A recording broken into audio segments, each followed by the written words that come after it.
Well, thank you, Madam Speaker. And I do thank you for the opportunity to speak this morning on the passing of the Honourable Gough Whitlam AC QC, the 21st Prime Minister of this great country. As the elected member of Braddon, I represent everyone in this place.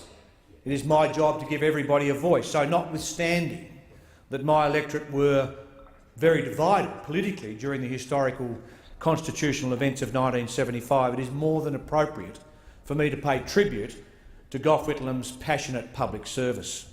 On behalf of the Braddon electorate, I do convey our condolences to the family of Mr Whitlam.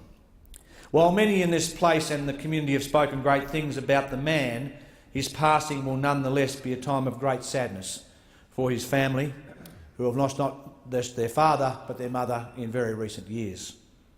When Mr Whitlam passed away last week, this Parliament and the media was flooded with stories of Gough's wit, his wisdom and humour. It seemed that everyone had a personal story of Gough and they seemingly cherished the opportunity to tell it. I, like many in this Parliament, was young.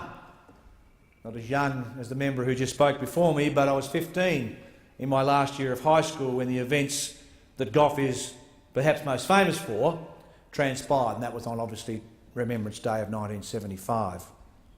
But I do remember, Madam Speaker, a towering giant of a man, a statesman, a man that appeared to me to have presence, great wit, great intelligence, and despite any political differences that I may have grown to have, one could not do anything but admire the man. I did come to admire this man, not necessarily for his politics or his time in office, but for the way in which he handled his dismissal and as the years rolled on. I've heard many people talk of Gough's upbringing, of his entry into politics, of his conviction and his government success, or otherwise. There is much to be said about a person's convictions, Madam Speaker, and their willingness to come to this place and to act on those convictions in a meaningful and tangible way. But of course, for all of us, strength of conviction, an array of new ideas alone is not enough to govern a nation. And this, no doubt, is where political historians will no doubt do battle for many years to come. Some in this place have spoken much about the Australia he inherited, but much could be spoken about the Australia he left. But that's not for today. Rather, I will confine my brief comments now to my observations of Gough and Margaret Whitlam in the years following his dismissal. Too often, Madam Speaker, history is littered with fallen political leaders beset with hatred, bitterness and malice.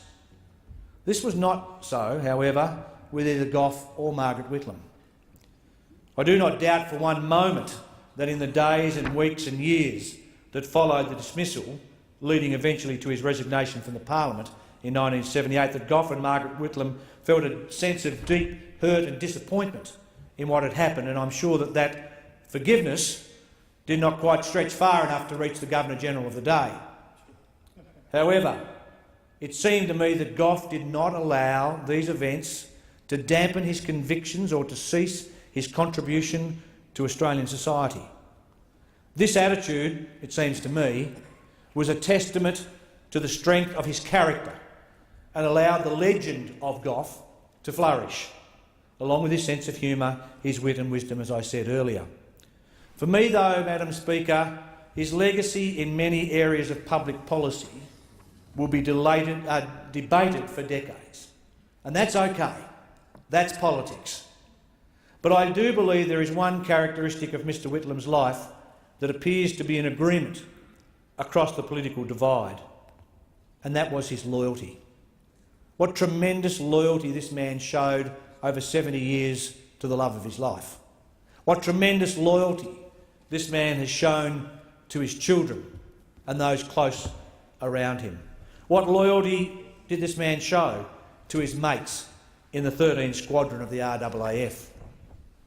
But what stood out for me, Madam Speaker, as a Member of Parliament in both the Tasmanian Parliament and more recently here is that Gough Whitlam remained loyal to the political party that enabled him to become their leader and ultimately their Prime Minister. Through thick and thin, he was loyal to the one that brought him.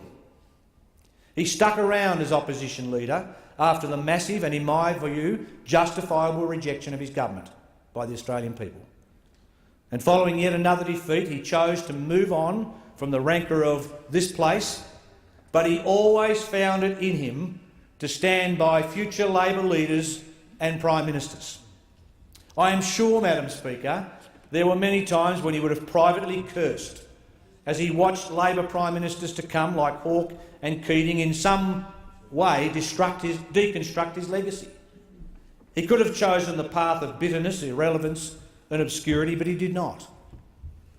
But Gough Whitlam, Madam Speaker, was a loyal Labor man, dedicated to the cause of the party, and was always willing to stand up and be counted for his party when it counted.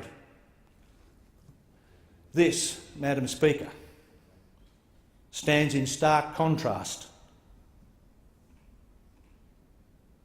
to the man, ironically, who took the Prime Ministership from him on that eventful day in November 1975.